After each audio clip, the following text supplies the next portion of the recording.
வணக்கம் மக்களே, நீங்கள் பார்த்து கேட்குறது மொக்கை கம்பெனி. நாங்கள் host finally how to train your dragon release ஆயிடுச்சு. தமிழ் டப்புமே பண்ணியிருக்காங்க.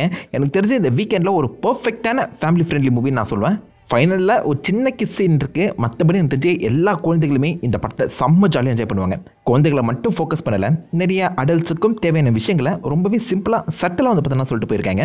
எல்லாருக்குமான படம், பட் நிறைய குழந்தைங்க என்ஜாய் பண்ணுறதுக்கான வாய்ப்புகள் இருக்குது. உங்கள் வீட்டில் யாராவது குழந்தைங்க இருந்தாங்கன்னா மறக்காமல் அவங்க எல்லாருமே அள்ளி போட்டு இந்த படத்துக்கு கூட்டு போங்க, ஜாலியாக என்ஜாய் பண்ணுவாங்க நம்புறேன். அது இந்த படத்தோட ஒரு மிக முக்கியமான நியூட்ரல் பாயிண்ட். பாசிட்டிவ் பாயிண்ட்னு பார்க்கும்போது கண்டிப்பாக எனக்கு தெரிஞ்சு இந்த படத்தோட ஸ்டோரியை சொல்லி ஆகணும். இந்த படம் உண்மையிலேயே மிக பெருசாக அனிமேஷனில் ஹிட் ஆனதுக்கு காரணமே கதை தான். கதை ஒரு பேசிக்கான கதை மாதிரி உங்களுக்கு ஃபீல் ஆகலாம். லைக் வைக்கிங்ஸுக்கும் டிராகன்ஸுக்கும் காலாதி காலத்துக்கும் நடந்த அந்த சண்டையை ஒரு சின்ன பையனும் அவனுடைய பெட் டிராகனும் ஒன்றா சேர்ந்து எப்படி முடிச்சு வச்சாங்க, அவங்களுடைய பெர்ஸ்பெக்டிவை கம்ப்ளீட்டாக எப்படி மாற்றுறாங்க அப்படின்னு சொல்லக்கூடிய ஒரு வித்தியாசமான கதை. இந்த கதையை நீங்கள் நல்லா நோட் பண்ணி பார்த்தீங்கன்னா பெரிய வில்லன்கள் யாரும் இருக்க மாட்டாங்க. ஜஸ்ட் இந்த நேச்சரையும் இங்கே இருக்க மக்களையும் நம்ம எப்படி புரிஞ்சுக்கிறோம் அந்த பெர்ஸ்பெக்டிவை மட்டும் சொல்லக்கூடிய ஒரு படமாக தான் இருக்கும். அதனாலேயே அந்த அனிமேஷன் படம் நிறைய பேர்கிட்ட ரொம்ப ஈஸியாக போய் ரீச் ஆச்சு. அண்ட் ஆல்சோ எல்லாருக்கூடையுமே ஈஸியாக கனெக்ட் ஆகிற ஒரு படமாகவும் மாறிச்சு. அந்த ஒரு மேஜிக்கை இந்த லைவ் ஆக்ஷனில் சூப்பராகவே புல் ஆஃப் பண்ணியிருக்காங்க. அதுவும் விஷுவலாக ஸ்டன்னிங்கான ஒரு படமாக இதை கொடுத்துருக்காங்க. அந்த பர்க்குங்கிற அந்த வில்லேஜை காமிக்கிற அந்த விதமாக இருக்கட்டும், அந்த பர்க்கு சுற்றி இருக்கக்கூடிய மலைக்காடுகள், அங்கே வாழக்கூடிய டிராகன்ஸ் பறக்கும்போது அது என்ன மாதிரி ஃபீல் பண்ணுது, டிராகன்ஸோட குவீன் தங்கிட்டு இருக்க அந்த இடம் சொல்லி இவங்க விஷுவலாக ஒவ்வொரு இடத்தையும் காமிக்கிறாங்களே, அவ்வளோ பியூட்டிஃபுல்லாக இருக்குது. அனிமேஷனில் நீங்கள் ஒவ்வொரு ஃப்ரேமையுமே ஸ்க்ரீன்ஷாட் எடுத்து வால்பேப்பராக வச்சிடலாம். அதே மாதிரி தான் இந்த படமும் நிறைய இடங்களும் உங்களுக்கு அந்த வால்பேப்பர் எஃபெக்டை கொடுக்கும். மோர்லைக் ஒரு பெயிண்டிங் எஃபெக்டை கண்டிப்பாக கொடுக்கும் நம்புறேன். அவ்வளோ பியூட்டிஃபுல்லான ஒரு விஷுவலாக வந்து பார்த்தீங்கன்னா புல் ஆஃப் பண்ணியிருக்காங்க. அண்ட் அது கண்டிப்பாக தேவையும் படுது. ஏன்னா இந்த படம் அனிமேஷன்லேயே பிரம்மாண்டமாக ஃபீல் ஆகும். அதை இன்னும் பெட்டராக லைவ் ஆக்ஷனில் கொடுக்கணும்னா இந்த அளவுக்கு எஃபர்ட் தேவைப்படுது. சினிமாட்டோகிராஃபி அண்ட் அது இந்த படத்தை பிரம்மாண்டமாக காட்டின விதம் ரெண்டுமே எனக்கு ரொம்ப பிடிச்சிருந்துச்சுங்க. நிஜமாலே இந்த உலகத்துக்குள்ளே கூட்டிகிட்டு போக ட்ரை பண்ணியிருக்காங்க. And it's somehow worked. Visually செம கிராண்டியரான ஒரு படம், அதே மாதிரி செம பிரைட் அண்ட் கலர்ஃபுல்லான ஒரு படம் கூட. சின்ன பசங்களை அட்ராக்ட் பண்ணுறதுக்காகவே அதை பண்ணியிருக்காங்க, தெளிவாக தெரியுது. பட் கொஞ்சம் உங்களுக்கு ரெஃப்ரெஷிங்காக அது ஃபீல் ஆகும் நம்புறேன். ஏன்னா இந்த மாதிரி படங்கள் இப்போ வரது ரொம்பவே கம்மியாயிடுச்சு. இது கலர்ஃபுல்லாக விஷுவலி செம பிரைட் அண்ட் பியூட்டிஃபுல்லாக இருக்குன்னு சொல்லுவேன். நிறைய இடங்களில் முடிஞ்ச அளவுக்கு லைவ் ஆக்ஷனாகவே புல் ஆஃப் பண்ண பார்த்துருக்காங்க, அதை பாராட்டி ஆகணும். அகைன் குழந்தைங்களுக்கு பிடிச்ச மாதிரி நிறைய கலர்ஸ் இருக்குது, நிறைய டிராகன்ஸை கலர்ஃபுல்லாக தான் காமிச்சிருக்காங்க. இது வரைக்கும் நம்ம டிராகன்ஸ் என்ன மாதிரி செம பயங்கரமாக கொடூரமாக தான் பார்த்துருப்போம். ஆனால் இந்த படத்தில் வர டிராகன்ஸை பார்த்தா நிஜமாலே நாமளும் ஏறி ஓட்டணும் போல அப்படிங்கிற ஒரு ஃபீல் வந்து பார்த்தீங்கன்னா கிரியேட் பண்ணி விட்டுறோம். அகைன் குழந்தைகளுக்காக கலர்ஃபுல்லாக தான் ஒரிஜினல் படத்தில் இது வந்து உருவாக்கப்பட்டது. அது அப்படியே ரியல் லைஃபுக்கு ஏற்ற மாதிரி மாற்றி அமைச்சிருவாங்க நான் நினச்சேன். ஆனால் படத்தில் பார்க்கும்போது நம்ம எப்படி அனிமேஷனில் எதிர்பார்த்தோமோ அது அப்படியே டிரான்ஸ்லேட் ஆகிருக்குங்க. லயன் கிங் வந்து சொதப்பின மாதிரி இந்த படம் இல்லை. ஸோ இந்த படத்தில் நம்ம எப்படி டிராகன்ஸை என்ன மாதிரி எதிர்பார்த்தோமோ அதை அப்படியே அக்யூரேட்டாக ரீக்ரியேட் பண்ணியிருக்காங்க. டூத்லெஸ்லாம் அப்படியே அனிமேஷன்லேருந்து லைவ் ஆக்ஷனுக்கு ஜம்ப் பண்ண ஒரு ஃபீல் தான் வருது. பெரிய மாற்றமே இல்லை. நீங்கள் அனிமேஷனில் என்னென்ன விஷயங்கள் பார்த்தீங்களோ அதை அப்படியே 1:1 அக்யூரேட்டாக ரீக்ரியேட் பண்ணியிருக்காங்க தான் நான் சொல்வேன். டூத்லெஸ் மட்டும் இல்லாமல் அவங்க ட்ரெயின் பண்ணக்கூடிய இவங்க கூட சுற்றிட்டு இருக்க எல்லா டிராகன்ஸுமே 1:1 அப்படியே ரீக்ரியேட் பண்ணியிருக்காங்க. அடுத்து அசைவு, அது ரியல் லைஃப்பில் என்ன மாதிரி நடக்குங்கிறத முதற்கொண்டு சூப்பராக மாற்றி அமைச்சிருக்காங்க. அனிமேஷனில் இன்னும் அந்த டிராகன்ஸ் எக்ஸ்பிரஸிவாக எந்த மாதிரி ஃபீல் ஆச்சு. பட் லைவ் ஆக்ஷனில் வரும்போது அது கொஞ்சம் சட்டிலாக தான் மெயின்டைன் பண்ணி ஆகணும், புரியுது. பட் முடிஞ்ச அளவுக்கு சில இடங்களில் டூத்லெஸ்ஸையுமே எக்ஸ்பிரஸிவாக கொடுக்க ட்ரை பண்ணியிருக்காங்க, அதை பாராட்டணுங்க. ஏன்னா இது கொஞ்சம் ஓவர் டூ பண்ணியிருந்தாலும் கிரிஞ்சா மாதிரி இருக்கும். இன்னும் இவ்வளோ கேவலமாக இருக்குது லைவ் ஆக்ஷன் அப்படிங்கிற தாட் வந்திருக்கும். அதை ஓவர் டூ பண்ணலை. பர்ஃபெக்ட்லி அந்த எமோஷன் ப்ளஸ் அந்த கார்ட்டூனிஸ்ட் தன்மையும் லைவ் ஆக்ஷனையும் பேலன்ஸ் பண்ணியிருக்காங்க தான் நான் சொல்வேன். விஎஃப்எக்ஸ் டாப் நாச்சுங்க, எந்த ஒரு குறையுமே சொல்ல முடியாது. முன்னாடியே சொன்னல, அனிமேஷனில் பார்த்துட்டு அப்படியே லைவ் ஆக்ஷனாக கொண்டு வந்திருக்காங்க. எந்த ஒரு குறையுமே சொல்ல முடியாத அளவுக்கு செம ஸ்ட்ராங்கான விஎஃப்எக்ஸ் கொண்டு இருக்க ஒரு படம். ஒரே ஒரு டிராகனோட மாற்றம் மட்டும்தான் இருக்குது. ஃபைனலாக வரக்கூடிய அந்த ரெட் டிராகன் குவீன்னு சொல்லுவாங்களே, அது அனிமேஷனில் டீரெக்ஸ் மாதிரி இருக்கும். பட் படத்தில் அதை ட்ரைசராடாப்ஸ் வந்து கொடுத்துருக்காங்க. எனக்கு ரெண்டு லுக்கும் பிடிச்சிருக்கு. பட் அனிமேஷனோட இந்த லைவ் ஆக்ஷனில் வந்து அந்த ட்ரைசராடாப்ஸ் லுக் வந்து கொஞ்சம் பயங்கரமாக அந்த மாதிரி தோணுச்சு. It's really good. ஸோ மொத்தமாகவே பார்க்கும்போது விஎஃப்எக்ஸ் அனிமேஷன், முக்கியமாக அந்த கேரக்டர் மாடலிங் எல்லாத்தையுமே, டிராகன் மாடலிங் எல்லாத்தையுமே பக்கவாக பண்ணியிருக்காங்க. எங்கேயுமே பிசுறு தட்டல.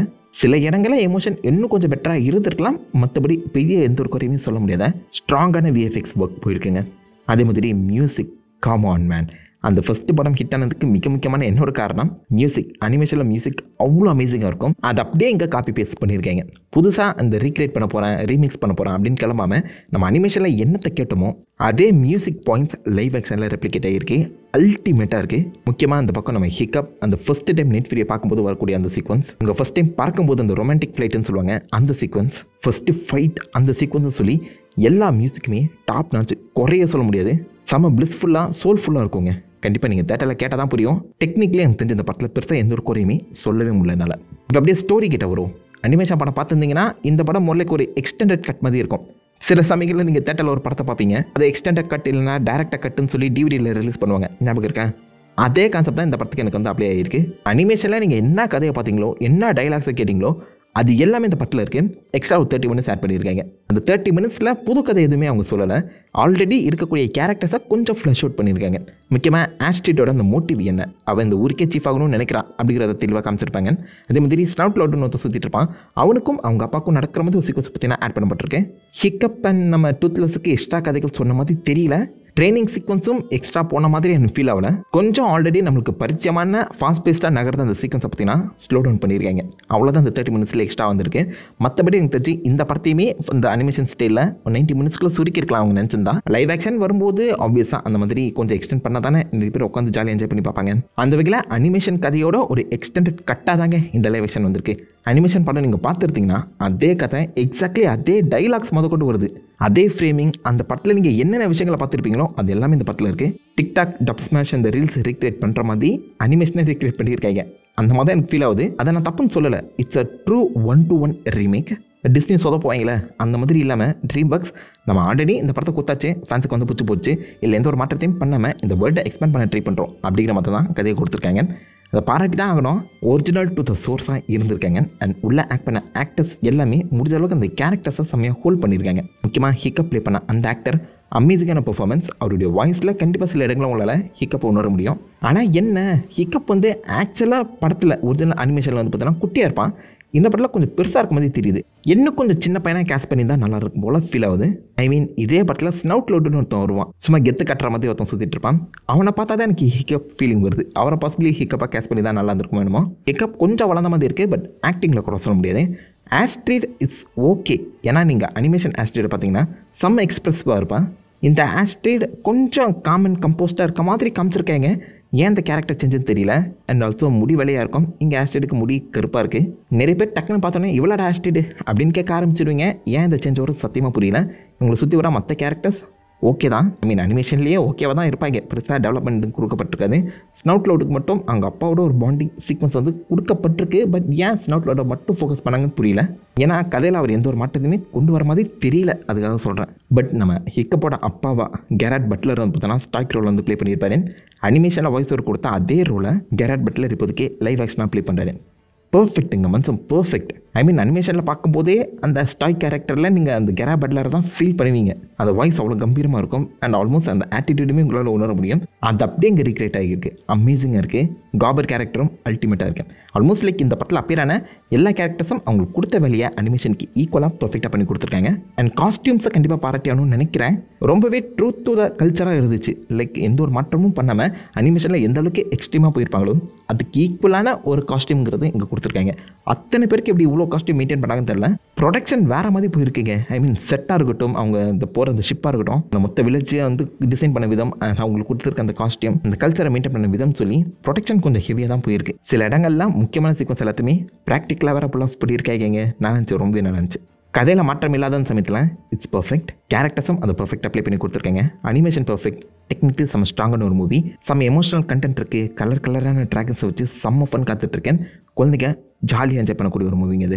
பட் குழந்தைகளோட போகும்போது கடைசியில் ஒரே ஒரு கிஸ் சீன் இருக்குது, அதை மட்டும் மெயில் வச்சுக்கோங்க. அண்ட் படத்தோட நெகட்டிவ்ஸ்ன்னு பேசும்போது சொல்லாமல் போக முடியாதுல்ல. அனிமேஷனுக்கும் லைவ் ஆக்ஷனுக்கும் லோவர் எக்ஸ்பென்ஷனுங்கிறத இன்னும் பெட்டராக பண்ணியிருக்கலாமோன்னு தோணுது. அனிமேஷனில் அதான் ஃபஸ்ட்டு படம். அப்போ தான் அந்த புது கதையை ஆரம்பித்து இது ஃபேன்ஸுக்கு பிடிக்குமோ பிடிக்காதுன்னு சொல்லி ஏகப்பட்ட டெஸ்டிங் போயிட்டு இருப்பாங்க. சில விஷயங்கள் அமைதியாக கடந்து போகிறது தான் அனிமேஷனில் செஞ்சுருப்பாங்க. அது பார்க்குறது உங்களுக்கு தெரியும். பட் அதுக்கடுத்து வந்த படங்கள், அதுக்கடுத்து வந்த சீரீஸ், நாவல்னு சொல்லி எல்லாத்துலேயுமே அந்த உலகத்தை மிக பெருசாக எக்ஸ்பேண்ட் பண்ணியிருப்பாங்க. இந்த படத்தில் லைவ் ஆக்ஷன் நீங்கள் எடுத்து பார்த்தீங்கன்னா 30 மினிட்ஸுங்கிறது இந்த படத்தில் ரன் டைம் அதிகமாகப்பட்டிருந்தாலும் லோவர் எக்ஸ்பென்ஷனுங்கிறது கம்மியாக தான் இருக்குது. ஏன்னா அனிமேஷன் கேட்டகிரியில் அது எல்லாத்தையுமே பெட்டராக பண்ணிட்டாங்க. அதில் இருக்க சில முக்கியமான விஷயங்கள் மேபி லைக் நைட் ஃபீரோட பேக் ஸ்டோரி, வைக்கிங்ஸ் எப்படி இங்கே வந்து செட்டில் ஆனாங்க, ட்ராகன்ஸ் உண்மையிலே என்ன தேவைப்படுது, இன்னும் இதை தாண்டி இருக்க மற்ற ட்ராகன்ஸை சொல்லி இந்த வேர்ல்டு எக்ஸ்பென்ஷனை இன்னும் கொஞ்சம் பெட்டராக பண்ணியிருக்கலாம். அதை பண்ணணும்னு கேட்கல. ஏன்னா ஒரிஜினல் மூவிக்கான அடாப்டேஷனுக்கு பர்ஃபெக்டாக இருந்தாலும் எக்ஸ்ட்ரா 30 மினிட்ஸுங்கிறத நீங்கள் சும்மா ஒன்று ஆட் பண்ண தேவையில்லையே. அந்த லோவர் எக்ஸ்பென்ஷனோட சேர்த்து கொண்டு போய் தான் இன்னும் பெட்டராக இருந்திருக்கும் ஃபீல் ஆகுது. ரெட் டெத்துக்கான அந்த சீக்வன்ஸை என்ன பெட்டராக புஷ் பண்ணியிருக்கலாம். ஏன்னா அனிமேஷனில் இருந்து பார்த்தீங்கன்னா டக்குன்னு ரெட் டெத் வரும், ஃபைட்டு முடிச்சிடும். அகைன் நான் முன்னாடியே சொன்ன மாதிரி அப்போ தான் ஃபஸ்ட் டைம் ட்ரை பண்ணுறாங்க, டக்குன்னு முடிக்க தான் பார்ப்பாங்க. பட்ஜெட் வேறு கம்மியாக இருக்கும். ஆனால் இந்த படத்துக்கு பட்ஜெட் அதிகமாக தான் போட்டிருக்காங்க. அண்ட் ஆல்சோ ரெட் டெத்தை நோக்கி அந்த கதை வந்து நகர்த்து போகும்போது ஃபைனல் பாஸ் ஃபைட்டுங்கிறத இன்னும் பெட்டராக தானே எதிர்பார்ப்போம். ஸோ ரெட் டெத்தை இன்னும் கொஞ்சம் டெவலப் பண்ணியிருக்கலாம். ஐ மீன் இந்த படம் பார்த்து முடிக்கும் போது என்ன தோணுது, ரெட் டெத்துக்கு குயின் போல மற்ற தேனீக்கள் வந்து சாப்பாடு கொடுக்குறாங்க, அதை தடுக்க வரும்போது அந்த ரெட் டெத் கோவப்படுது, அதை கொண்டுறாங்க. அப்படிங்கிற தானே வருது. பட் ரெட் டெத்தோட உண்மையான மோட்டிவ் என்ன, அது லிட்டரலி மற்ற ட்ராகன்ஸை கண்ட்ரோல் பண்ணிட்டு இருந்துச்சா, எப்படி இங்கே வந்துச்சு, எப்படி கண்ட்ரோல் பண்ணிச்சுன்னு சொல்லி அதுக்கான பேக் ஸ்டோரியை கொஞ்சம் கொடுத்துருக்கலாம். ஏன்னா 30 மினிட்ஸ் எக்ஸ்பேண்ட் பண்ணியிருக்காங்க, அது தேவையில்லாத 30 மினிட்ஸ் எனக்கு வந்து ஃபீல் ஆச்சு சில இடங்களில். லோவர் எக்ஸ்பென்ஷன் பண்ணும்போது இந்த கதைகளை இன்னும் பெட்டராக கொடுத்துருந்தா நல்லா இருந்திருக்கும்னு தோணுது. ஏன்னா how to train your dragon அந்த ட்ரைலஜி அனிமேஷன் ட்ரைலஜியோட டேரக்டர் தான் இந்த படத்துக்கும் டேரக்டராக வந்திருக்காரு. அந்த உலகத்தை பற்றி இவரை தவிர வேறு யாருக்கும் தெளிவாக தெரியாது. அந்த கிரியேட்டர் அந்த டேரக்டரே வரும்போது அவன் நினச்சிட்டு தான் இந்த எக்ஸ்பென்ஷனை இன்னும் புரியுற மாதிரி கொடுத்துருக்கலாம். மிஸ் பண்ணிட்டாங்களோன்னு ஃபீல் ஆகுது. இதை தாண்டி பெரிய நெகட்டிவ்னு என்னால் ஒன்றுமே சொல்ல முடியலங்க. செம்ம ஜாய்ஃபுல்லான சோல்ஃபுல்லான ஒரு மூவி. படம் பார்த்து வெளில வரும்போது கண்டிப்பாக உங்களுக்கு இந்த நேச்சர் மேலே தனி மரியாதையும் ஒரு டீப் சாட்டிஸ்ஃபேக்ஷனும் உண்டாகும்னு நினைக்கிறேன். கண்டிப்பாக அந்த படத்தோட அந்த மியூசிக்கை நீங்கள் திரும்ப திரும்ப கேட்கறதுக்கான வாய்ப்புகள் இருக்குது. சரியான படங்க. இந்த வீக்கெண்டில் உங்கள் ஃபேமிலியோட போய் என்ஜாய் பண்ணுறதுக்கான பக்கமான படம், மிஸ் பண்ணாதீங்க. அண்ட் இந்த படம் பார்த்தவங்க உங்களை தான் உங்களோட வீசா மறக்காம எங்களை காம் பண்ணிட்டு அவுட் ஆஃப் 5 ட்ராகன்ஸ் இந்த படத்துக்கு எவ்வளோ ட்ராகன் ரேட்டிங் கொடுப்பீங்க அதேமாதிரி சொல்லிட்டு போங்க. நான் உங்களை நல்ல ஒரு ஆசமான வீடியோவில் மீட் பண்ணிட்டு இருந்திருக்கோம். Have fun guys. What